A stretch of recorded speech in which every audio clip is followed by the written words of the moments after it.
Over the past few weeks, I've been working on the perfect point system for College Football 26 Dynasty Sims, and I think I've got it dialed in just right. So you'll see it here. You get 15 points for a championship, 5 for a playoff win, 5 for a playoff appearance, 7 for a playoff bye, 3 for a Heisman Trophy, 2 for a conference championship, 5 for a perfect season, and 5 for a runner-up. That perfect season is both regular season and playoffs, so you have to go 16 or 17-0 to get those points. And if you've watched me before, but maybe you're coming back after a hiatus, we have made a few changes around here. First, we've upgraded from doing 3-season sims to 4-season sims. And as you see at the bottom there, Duke, in our last video, the first 4-season sim video, set the all-time record at 87 points in one sim. We've also instituted the most impressive team, which is a team that starts with less than 4 stars and starts with less than 87 overall going into the sim, how much they score in a particular video. And Duke also qualifies for that. They scored 87 points.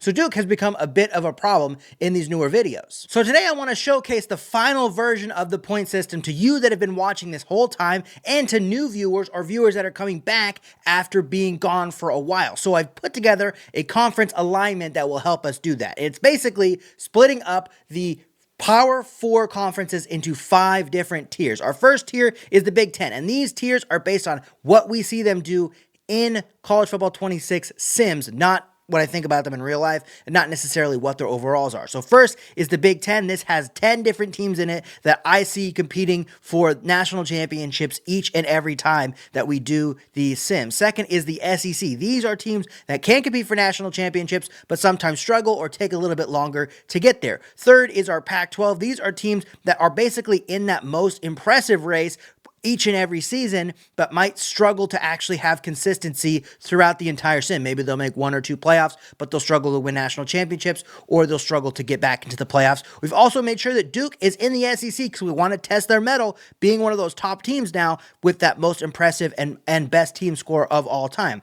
This is our 4th tier. These are basically teams that you could see maybe winning a conference championship or getting to the playoff, but not very often. It's surprising to see them in there, and it is few and far between. We're actually going to move Maryland over here to the Big 12. This is our 5th tier. These are basically power conference teams that we don't see ever really pushing up unless we put them into a very specific alignment that allows them to win their conference against other non-power teams or just the weakest team. So we'll see if anybody comes out from here. The other changes that we made, we also included UConn in the American, and we put the Pac-2 teams into the Mountain West so we get everybody in a conference. So we're going to roll with Illinois and Big Body Bielema since I have this White Sox hat on. We're going to do the 4 years like I talked about, best team, most impressive, the whole scoreboard put in here. Make sure that you like and subscribe. We've got, I think, some of the most unique College Football 26 videos on YouTube on this channel right here. It's not about a rebuild. It's not about how good I am. It's about how we can make this system put out different things each and every time with our conference alignments, with changing things this way or that way, and keeping track of it using our scoreboard, trying to put a Hall of Fame of teams together. So make sure that you are along for that ride by liking, subscribing, and hyping the video, and let's go to our first CFP. 6-3 start for Illinois, so maybe not the greatest, but we are in the top 20. The big thing about this video is we have 5 power conferences that should take up the college football playoff automatic qualifiers each and every season. The question is going to be, can the Big 12 hold off some of these Power 5 teams in the automatic qualifier race? In this first season, we do see that we got a Big 12 team, Kentucky, at 8-0 in the top 10, right above 2 American teams, Memphis and Tulane. So really 3 unexpected teams in the top 10 with this current alignment. Kentucky has a big matchup against Auburn coming up here. We've also see that Memphis and Tulane probably have to play each other a little later on in the season. No, they're going to have a conference championship matchup coming up. So if they can both stay undefeated, they could potentially get 2 teams in this first season. The other thing that we wanted to point out is that we have some of these Mountain West teams. Oregon State, which is a team that we rarely ever see come up, has been up here. They got a massive upset in the Civil War over Oregon after starting 0-2, and then they beat Oregon and Boise State both on the road. We could see Oregon State really sneaking up there. They might have trouble getting in the playoff, but they could have a top 15 season if they continue to win. I also want to point out that we don't see any Duke in the top 25. Duke, again, has our highest scores in both of our categories, best team and most impressive. So is that a fluke? I don't think it is if you watch the way the Duke is, but do they need a specific lineup for that to happen? Maybe that is the case where if they're in a tougher lineup, they're not going to be able to make that happen. But let's go to the conference championship games and see kind of where this first season is going to shake out. 8-4 finish for the Illini, so we don't get in the Pac-12 championship game, but a good start. We're in the top 25 to end the season. We'll get a bowl game. There's some surprising things going on. Number 1 in the country, SMU, out of the ACC. That is our 4th tier conference. They're taking on Kansas State, who's number 12 in the country. So the winner of this is in the playoff, and even if Kansas State beats SMU will be in the playoff, probably with a first-round bye. Tulane is number 4. Miami's number 3 against number 2 Indiana. This is our top-tier conference there. That's 2 versus 3. Kentucky is most likely in, definitely in with a win there. 2 teams from the Mountain West could very well be in. Oregon State, we have not seen them in the playoff in any video. I'm almost up to 50 videos on this channel. I have never seen Oregon State in the playoff. They're going to make it in this time. They're hosting the Mountain West Championship game, and they've beaten Boise State already earlier on in the season. Louisville is going to win, or is going to be in for the Pac-12. We might see some other teams in from there. And then our second-tier conference, Penn State is taking on Ohio State, who Ohio State is unranked. That is something that we've seen with this new roster update, maybe even the past 2 or 3 roster updates, that Ohio State is not really carrying their weight. That's why they're in the second tier, and even then, they're in the conference championship game, but they're not going to make the playoff even with a win there. So that is an interesting thing to point out. As far as automatic qualifiers, assuming that the top team wins, we got 1, 2, 3, then it will be 4 and 5, but we could see some upsets that would allow Oregon State to get it, or there's not really a chance for someone to jump from outside and in, because there are 1, 2, 3, 4, 5, 6, 7, 8 teams in the top 12 that are in conference championship games. So most likely we're not going to get anybody from outside of the top 12, which might be good for teams like Oregon State, who could potentially lose a couple spots. What does the top 25 tell us that we're not seeing in there? So we didn't see Washington in there out of the Pac-12. So that's what Louisville and I don't know who Louisville was matching up against, but Washington's in there, and then USC, who was not in a conference championship game, is also in there. So those are the 2 teams that are not in conference championship games that are in there. Pitt and Ole Miss, I guess, are on the outside looking in. Cal, kind of in the reverse of what happened in real life, loses to SMU and doesn't get into the ACC championship game, which in real life, Cal beat SMU to keep SMU out of the ACC championship game this season. Cal drops to 16. They're going to miss out on the playoff because of that loss. We've also got JMU, Hawaii. I mean, these lineups really hurt teams. Duke did end up getting up into the top 20 in the SEC, so we could see them still really having a good run here, even in that really tough SEC. But let's see what the bracket looks like. This is going to be a weird one, folks. The first season, we get an SMU wide receiver winning the Heisman. Over 100 receptions, almost 1,600 yards, and 25 touchdowns. 25 touchdowns in a season is crazy. That's, I think, more than Randy Moss had in his record-breaking season in the NFL. So that's crazy. Illinois taking on A&M in the Las Vegas Bowl, the SRS Distribution Las Vegas Bowl, which, again, why do they need a bowl game? We don't know. What does our bracket look like? Ohio State did get the upset in the Big Ten championship game. So Oregon State does get in. They'll take on Miami in the Dennis Erickson Bowl. If you know, you know. In that first round, 5 versus 12, the winner will take on 13-0 Tulane, who is in the Sugar Bowl waiting for the winner. Kansas State is hosting Penn State. Kansas State ended up winning, the ACC championship game? Is that what it was?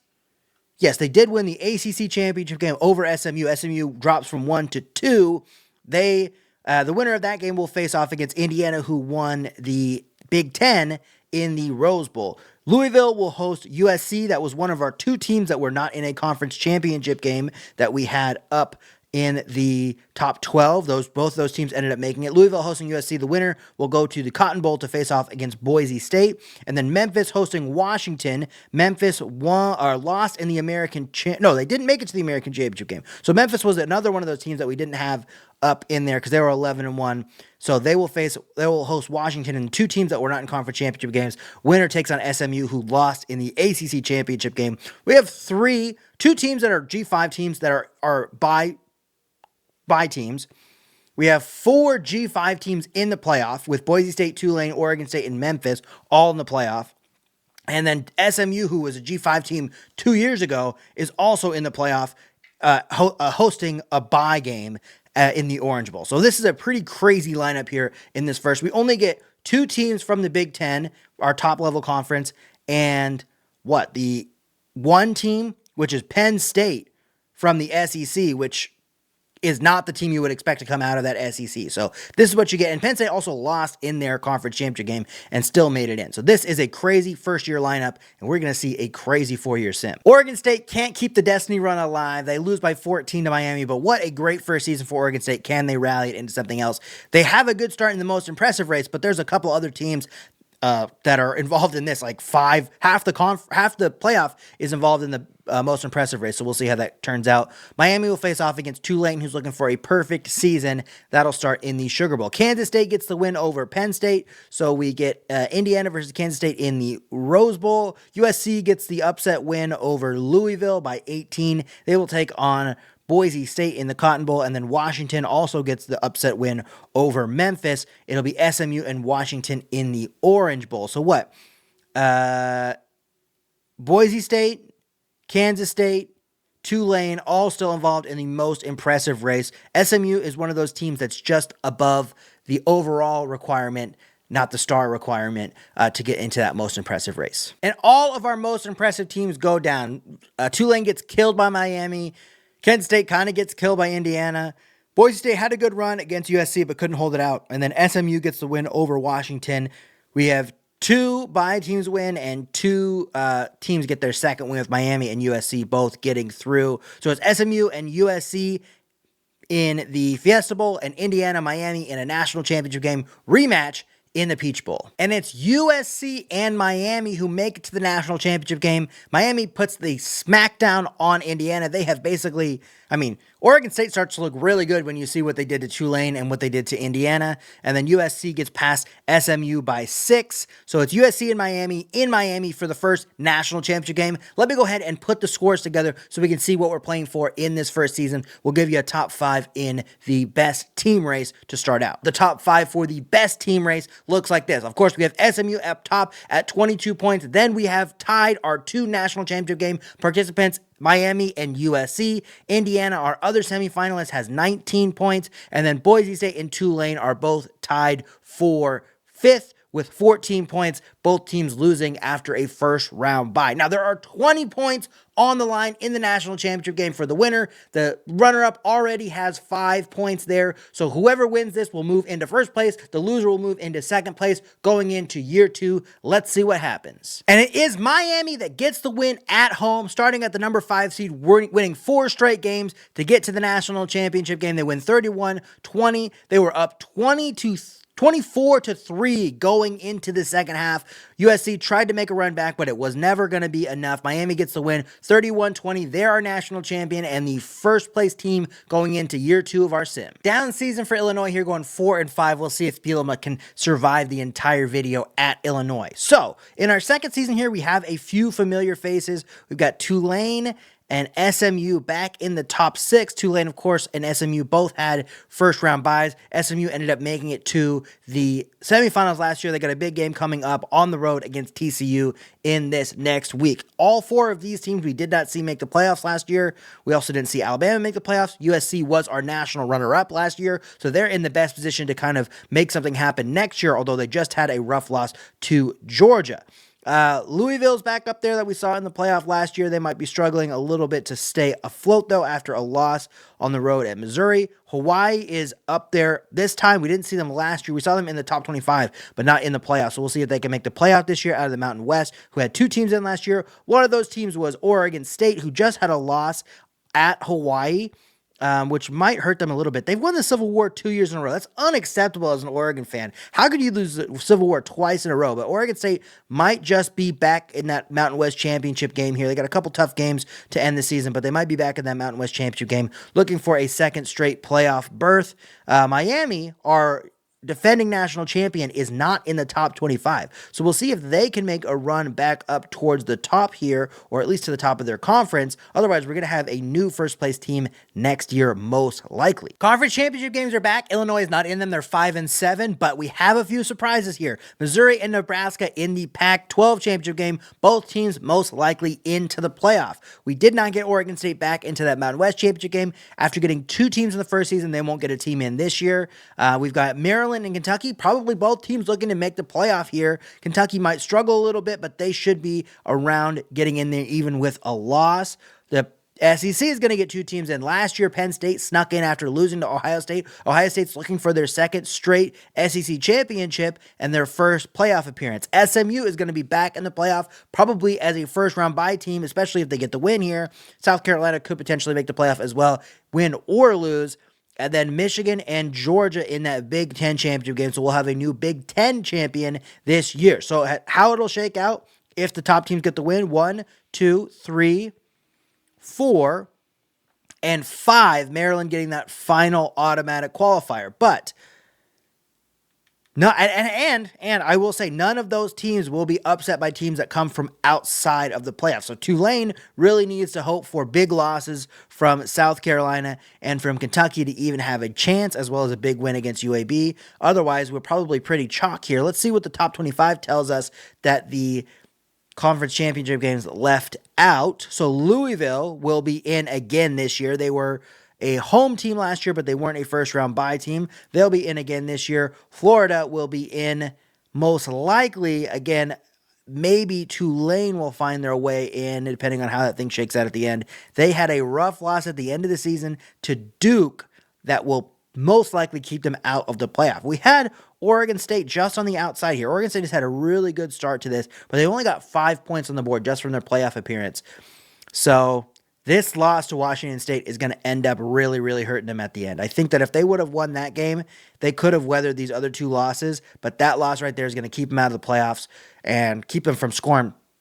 They might not score any more points for the rest of the video, even though they have a playoff appearance in the first season. But let's see what the bracket actually looks like. 2 straight Heismans for SMU. SMU might do a Duke here. They might take over that top score because 2 straight Heismans, it's only 6 points, but it's a lot. Over 4,000 yards passing, almost 40 touchdowns for Kevin Jennings after getting his wide receiver a Heisman last season with, 25 touchdown catches? So it is quite a run here for SMU. Did they win their conference championship? No, they didn't. So they miss out on the bye points, which is going to hurt them. But no Miami, no USC, no Indiana in this year's playoffs. So it's a wide open race, and SMU is the only team in the top 5 that makes it back in from last season. Ohio State makes it in. They'll take on Louisville in the first round. Louisville lost as a home team last year against USC. We'll see if they can get it in. Ohio State gets their first appearance after winning their second straight SEC, or they didn't win the SEC championship game, but they get their first appearance in the playoff either way. The winner will take on Michigan, so we could get Ohio State and Michigan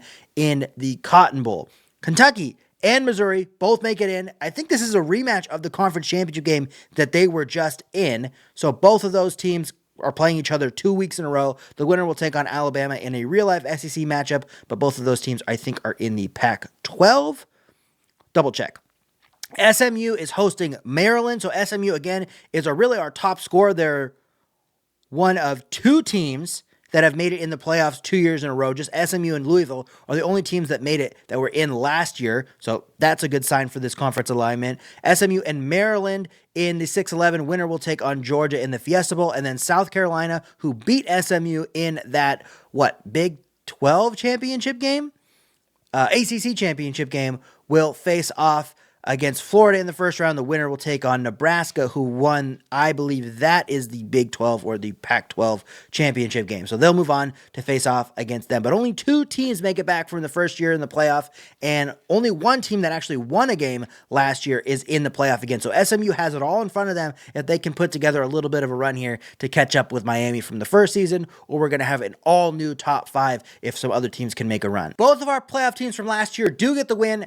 Louisville, probably the more impressive one, beating Ohio State at home by 10. They'll take on Michigan in the 4-5 matchup in the Cotton Bowl in the quarterfinal. Kentucky beats Missouri by 17 points and will move on to take on Alabama in the Orange Bowl. SMU gets a 3-point win over Maryland, squeaking past them, but they get another win, adding more points to their resume, kind of catching up with Miami, catching up with Miami there, and they'll take on Georgia in the Fiesta Bowl. Florida is the one upset, at least rankings-wise, seeding-wise, getting the road win over South Carolina 24-17. They will take on Nebraska in the Peach Bowl in a very 90s matchup there in the 2 versus 10. So we only have one team that is not chalk. Everything else is exactly as the seedings intended it in the quarterfinal. And we get full chalk in the semifinal. 1, 2, 3, and 4 all get the wins, and they were all pretty convincing aside from that Michigan win, which was 3 points. Georgia gets the smackdown on SMU, 56-9. That could really hurt SMU as they were having a chance to get into their second straight semifinal, would have really caught them up close to Miami, but they end up falling short against Georgia there. Nebraska gets the big win over Florida 34-16, so it's Georgia and Nebraska in the Rose Bowl at the bottom. At the top, we've got Alabama, Michigan, a rematch of the 2023 first round game between Alabama and Michigan, which I think was flipped. It was 1 versus 4, but Michigan was number 1. Alabama got the 7-point win over Kentucky there in the Orange Bowl.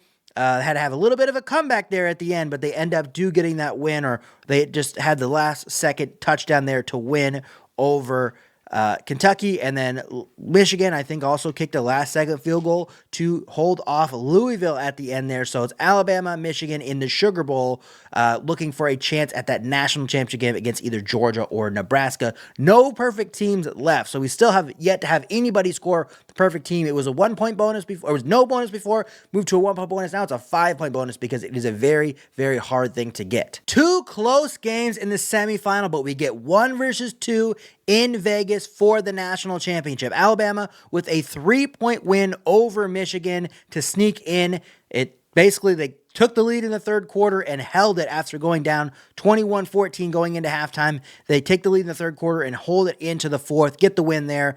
Nebraska even closer over Georgia. They had to make a big comeback in the fourth quarter. They go for 2 after getting that final touchdown, and they get it to win the game 43-42 over Georgia. They will take on Alabama in the national championship game. Both 14-1 teams looking for the second national championship of the video. Let's square things off. Top 5 for both races before we see this national championship game. For year 2, we're going to give you a podium for the most impressive and a top 5 for the best team race, because the most impressive is kind of becoming a little bit more clear. So you can see the podium now. Tulane is the only team that didn't make the playoffs this year that scored points that was in the race from last year, getting 2 points for their conference championship. They're the only team that has won 2 conference championships so far. So if you want to look at this alignment, which I kind of threw together just specifically to show this points race off, it's pretty good so far. They're at 16. Louisville is at 17 after their second appearance and their playoff win this year. And SMU is currently at 35 with 2 Heisman Trophy winners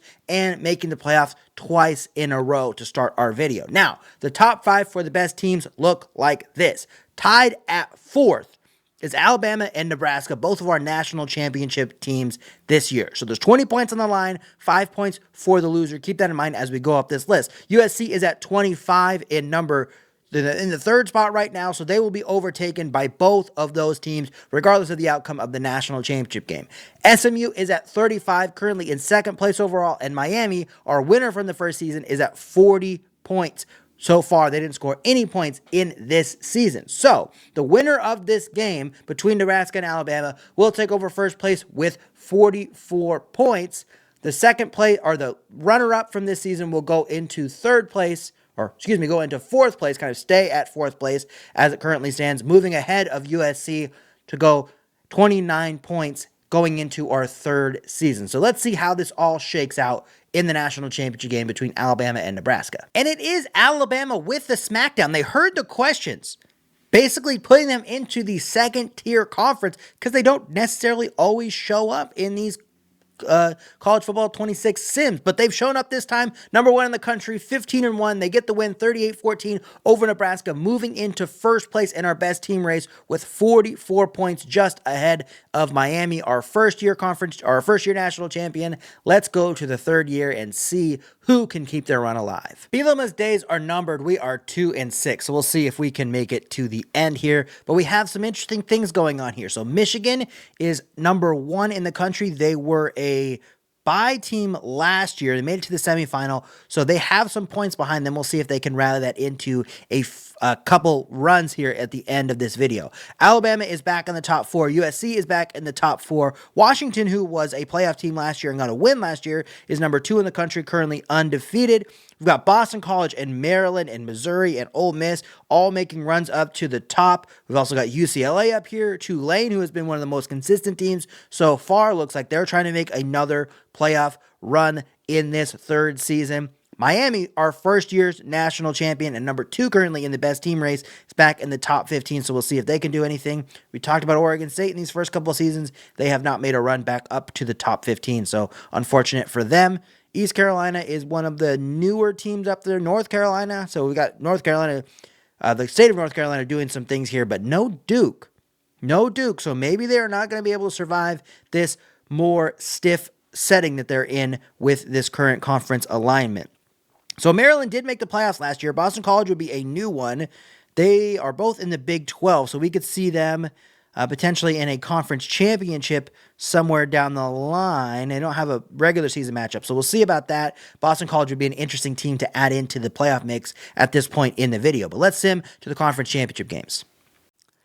As expected, we have been fired, so we'll see where we coach in the final season of the video. 4-8 is just not going to cut it with the run that we are currently on. Washington is the number 2 team in the country. They are looking to get that number 1 overall seed. This is a surprise. Arkansas shoots up. We didn't really see them in the top 25. Maybe I wasn't paying attention enough, but they shoot up into the number 8 spot going into the Big 12 championship game. This is what the John Calipari Bowl. We'll see if Arkansas can make it into the playoff.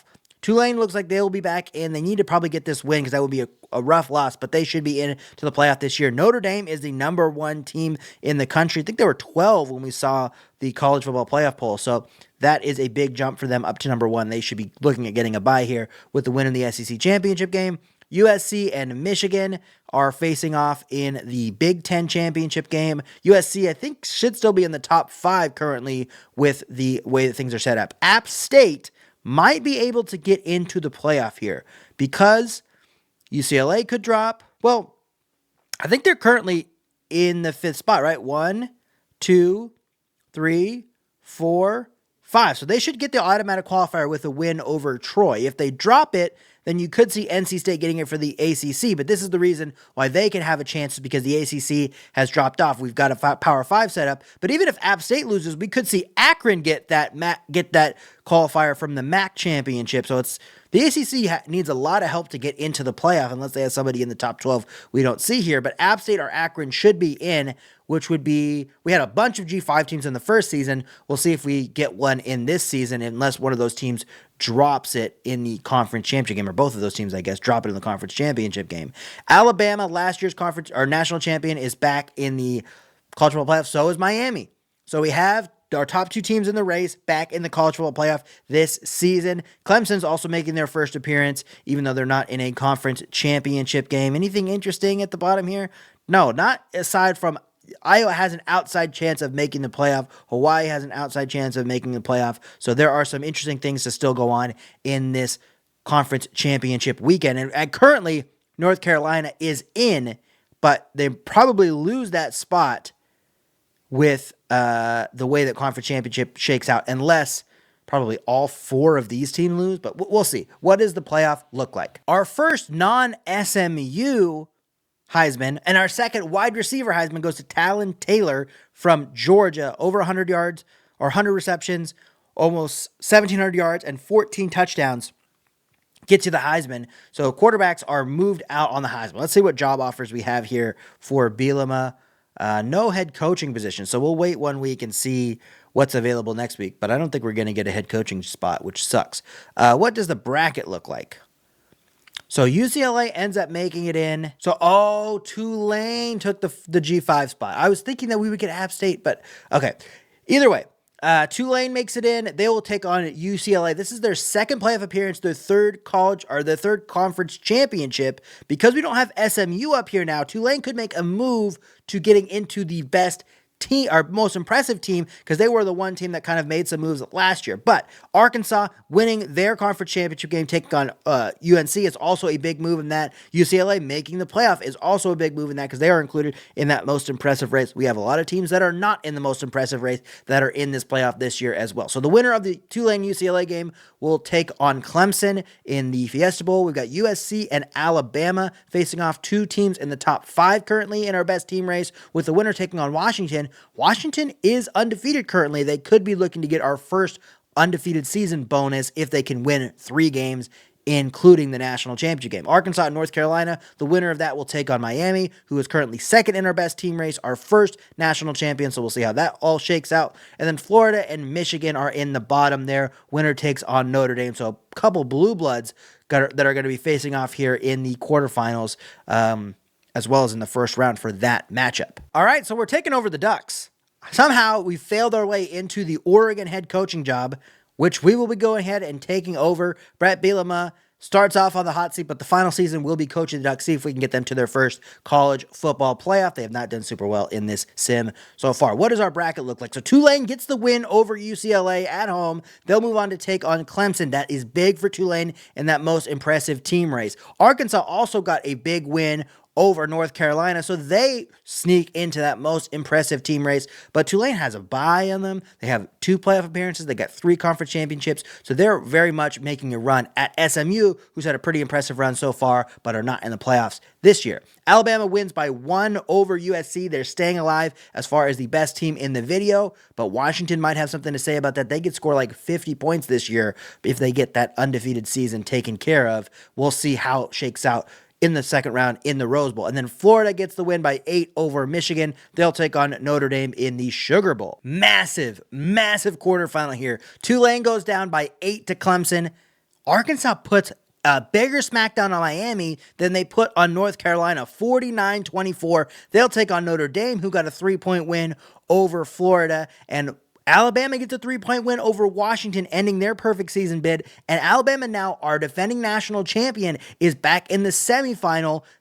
And Miami not making it to the semifinal picks a bigger lead for Alabama going into the final season, regardless of what happens in the national championship or the rest of the playoffs. Alabama should be the number 1 seed going into our final season here. But we're going to sim all the way through and do the points at the end so we can set up that 4th and final season. Ladies and gentlemen, you might be witnessing our best video yet. Arkansas is in the national championship, 15-1. They'll take on Clemson in New Orleans. Clemson puts the stop on Alabama's run to the national championship. Arkansas is on a destiny run right now, and if they win this, they will take over most impressive team, and they will shoot themselves into probably the top 3 for best team in the video so far with a national championship victory in this 3rd season. Very impressive run here from Arkansas, seemingly out of nowhere. We weren't even talking about them at our mid-season check yet. Here they are in the national championship game against Clemson, and they've won by double digits. They won by 20 points in each of their 3 playoff games. 20 over North Carolina, 25 over Miami, and 21 over Notre Dame going into this game against Clemson, who's had to kind of squeak past, not necessarily squeak past 8 and 10 points, but they haven't been as impressive as Arkansas so far, although they do have the bye and they are the higher seed in this game. Let's see, can Arkansas put themselves into the conversation for the best team with this national championship right here? Wow. Clemson pulls it out. I was ready to go full hog noise if they had won it, but Clemson pulls it out at the end. They get a touchdown in the 4th quarter to take the lead. They went in down 10 at halftime. They fought their way back in the second half and end up getting the win there over Arkansas. Oh, what a rough end to that for Arkansas, because that was one of the best seasons we've seen. Now, we make sure that they get a point. We didn't have the runner-up bonus before, but we make sure that they get a point for getting into the national championship game so they can solidify that at least in the most impressive team race. But Clemson now is someone to deal with in the best team race after getting this national championship. Let's put it all together and set it up 2 top 5s for the final season. Our best team race. Here's our top 5, and it's close again here. So we've got USC at 30 points in 5th place. SMU SMU at 35 points in 4th place. Clemson, this year's national champion, 42 points. All of their points were scored in this season, so they're going to have to put something impressive together to win it in the final season. Miami, our first year's national champion, they're at 52 points. And then finally, Alabama, our national champion from the second season, they're at 59 points. Not only are they in the lead for the most impressive or for the best team in the video, they are within striking distance of Duke's 87 points, which is our 4-year sim record set last time. So if they win a national championship at the end here, Alabama could take over Duke's best score of all time with a win there, but it's all wide open going into the final season. There are teams not in the top 5 that are within striking distance as well, because a perfect season with a Heisman, a conference championship, a national championship, there is almost 50 points to score in one season, so everybody is in the race going into the final season. Clemson might just be here to take this video over. 8-1 going into the first CFP poll. They have a big matchup against Michigan coming up here. They didn't have anything going for the first 2 seasons. Now they're in 3rd place, and they're the only team in the top 3 that is currently in the college football playoff. The closest team that we have to the top college football playoff from the top 3 is number 20, Miami. We have Alabama nowhere to be seen, with a chance to take the highest scoring record from Duke. They don't show up in the final season. Again, that's why Alabama's in that second tier, because this is a really good run for them, and they're still not closing it out in the 4th season. We've got Auburn up here, who we have yet to see them make the playoff.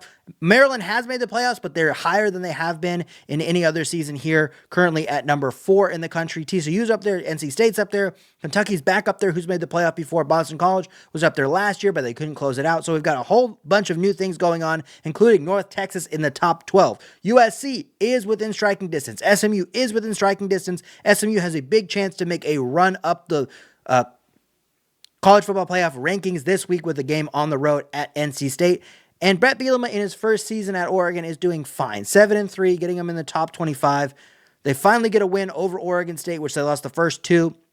Losing on the road at Clemson by 2 could have changed things. Losing on the road at Michigan by 3. Losing at home against Georgia by 7. I mean, they've had a rough run of it here. It's a very tough conference in the Big Ten with where they're at. But we'll see what the conference championship games look like, and can Oregon get into the playoff even with those 3 losses. Brett Bielema sucks. Ducks went 7-5. Don't ever play with Brett Bielema in college football 26. Maryland's the number 1 team in the country, folks. Maryland is 12-0 and the number 1 team in the country. Could we see Maryland come out of nowhere, taking the most impressive team with a massive, massive run at the end? 12-0. They've already made a playoff so far, so maybe they could do it here. We've also got USC in the top 3. They have a chance to make a run here. Duke, trying to make sure that no one comes and takes their crown in the final season. They finally show up. Maybe they go ahead and get a run at the end here, just to make sure that nobody else gets their record that they set last time. SMU is trying to get that most impressive team. They're currently in the lead, but they need to do something here, and a win in this Dallas-Fort Worth matchup that we've got between SMU and TCU could very well do it, and it could also keep North Texas out of the playoff, who's making a run at the end here. But Maryland being number 1 is by far the craziest thing we've got on the board here. There's a lot of teams that are in the top 12 that are not in conference championship games, so what can the top 25 show us? So Kentucky is number 2. Maryland and Kentucky, who matched up, I believe, in the first time that they were both in the playoffs, is number 2. We've got UCF that's going to make the playoff this year. Washington's going to be back in the playoff. Clemson makes it as number 7. So USC absolutely needs to make a run here, or else Clemson's going to run away with things. SMU could technically make a run towards the top. They're only like 20-something points behind Alabama, who's not going to make the playoffs. UCLA should make it in for this second time. Alabama and Miami are both not in the top 25, so it's wide open. We've got the bottom 3 teams in the top 5, USC, Clemson, and SMU, all likely to make the playoffs here. SMU probably has the biggest struggle to get in. But we've got crazy things going into this final playoff. Let's see what it looks like. Mestemaker wins the Heisman, almost 5,000 yards passing, 35 touchdowns. If they make the playoffs, there's a real chance that North Texas can make a run, because SMU is less than a national championship away. We make it to the Rate Bowl, only our second bowl game of the entire video. Again, Brett Bielema really just sucks. 7-5 with Oregon is terrible. What does the bracket look like? Mississippi State ends up making it in. They get the win over Maryland, taking away the #1 seed. They will face off against UCF in the first round, hosted in Orlando. The winner will take on Washington in the second round. Duke will face off against Clemson. They could stop Clemson from making a run at the end here because Clemson still needs to win some games to catch up with Alabama with where they're at. USC needs to win some games to catch up with Alabama as well. They're in the #1 seed. They're in the Rose Bowl. SMU got their conference championship. That adds another, 2 points to their race here, and they need to make a big run here because Maryland, Kentucky, TCU, UCF, Mississippi State, they're all looking to make a run. Duke even's looking to make a run here at the end. Maryland's the #3 team. They'll take on the winner of SMU and Auburn. Auburn could even make a run in that most impressive race. TCU's taking on Florida. Florida, not in our top 5 so far, but a big run here could get them the best team in the video race because they'll get another 40 points. They've already kind of racked up a few points with conference championships and playoff appearances so far. Could Florida end up with the best team in the video? TCU, Kentucky, Maryland, SMU, Auburn, they'll all have something to say about that. But let's see this playoff play out. 2-0 in bowl games for Bielema. We'll give him that, but 2 years with Illinois, you didn't make a bowl game at all. That is pretty rough. First year of the bracket, we get a big upset. Mississippi State gets the win on the road over UCF. Duke gets a bigger upset over Clemson. Duke might just be coming here to win a national championship at the end. They'll have to go through USC. Mississippi State will have to get through Washington. SMU is also making a run for that most impressive. That is a big win there. 31 points over Auburn. They will take on Maryland in the Orange Bowl. Maryland, SMU in the Orange Bowl. This is how things start to shake out when we put in this 4th season. That's why we added it for you. Florida gets the win by 17 over TCU. They are still on the road to making a run. SEC East matchup between Kentucky and Florida in the Sugar Bowl. Florida, folks, they're making a run, and they'll face off against Maryland, a big win over SMU. So we might have just finalized the most impressive race. Well, SMU is going to have over 40 points.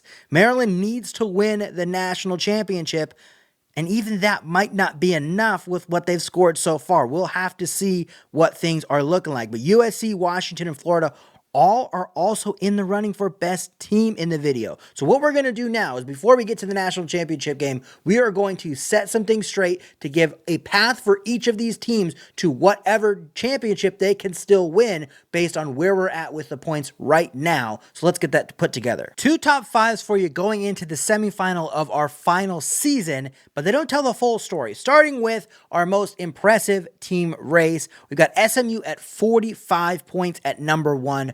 Currently, the only team left in the most impressive team race is currently at #5 there, tied with Kentucky, as you can see, both at 22 points. But it's important to note there are 25 points left on the board if Maryland can win these final 2 games, so they can very much win the most impressive team race, and that win over SMU in the Orange Bowl could be the difference between SMU winning it and losing it despite having 2 Heisman trophies and a semifinal appearance to go along with their 3 playoff appearances. So for the best team race, we've also got a lot on the line here, but it doesn't tell the full story. Alabama's at 59 points. They're the #1 team going into this semifinal. Miami is at 52. They are tied for second. Neither team scored any points in this final season. Clemson scored just 5 points with their appearance in the playoffs. They are stuck at third. But SMU at 45, they also are stuck at 4th at best. USC is our last team in the top 5, and they are still alive in the race here. 44 points currently. There's 25 points left on the board. So USC is it within striking distance of winning the whole thing. We've also got our 2 other semifinalists that are both within striking distance as well. Washington at 41 points, Florida at 39 points. Both teams with 2 wins win the best team race in this video. Maryland, unfortunately, cannot win the best team race, but they can win the most impressive team race, and they could tie for 3rd with Clemson if they do win the final 2 games and get this national championship. So the whole race is still open going into this semifinal. That's why we wanted to set it all up. Let's see how it shakes out in these final 2 weeks of our final season. And it comes down to this, folks. So Maryland finishes tied for 5th with Kentucky in the most impressive team race. USC falls short of Washington there. They will finish outside of the top 5 in the best team race. But the winner of this game here between Florida and Washington will become the best team in this video. Now, no one's even close to what Duke did in our last video, but This will still be the best team in this video. Florida or Washington is played in Tampa, so Florida has the home field advantage, but Washington has been one of the most consistent teams over these past 3 years. Both teams actually have made 3 straight playoffs after missing it in the first season. So what's going to happen here between Florida and Washington in this national championship? And the Gators chomp the Dogs 21-16 in the national championship. They get the best team in the video. Washington tried to make a comeback in the second half. They were down 14-7, but they basically only get field goals in the second half. One touchdown would have definitely changed this game, but they couldn't figure it out. Florida gets the win 21-16. They will finish as the best team in the video. They have scored, 64 points, so they get basically one playoff win better than Alabama and get the win. They're 64 points. Alabama gets in second place with 59 points, and in third place, it will be Miami with 52 points, just ahead of Washington, who finishes with 51 points as the runner-up in the final season. So all national champions at the top of the board there, and Florida walks away with the victory as the best team in this video of our perfect point system solidified in College Football 26 Dynasty. I'm sorry, folks. Stop the press. As I was cleaning up this video, I realized SMU is ineligible for the best or the most impressive team race, which I mentioned earlier in the video and then completely lost it later on. So that means with SMU out of the race, that Nebraska with 29 points, the runner-up in the second season, losing to Alabama in the national championship game, is the winner of most impressive team in this video. We'll check you later on this week.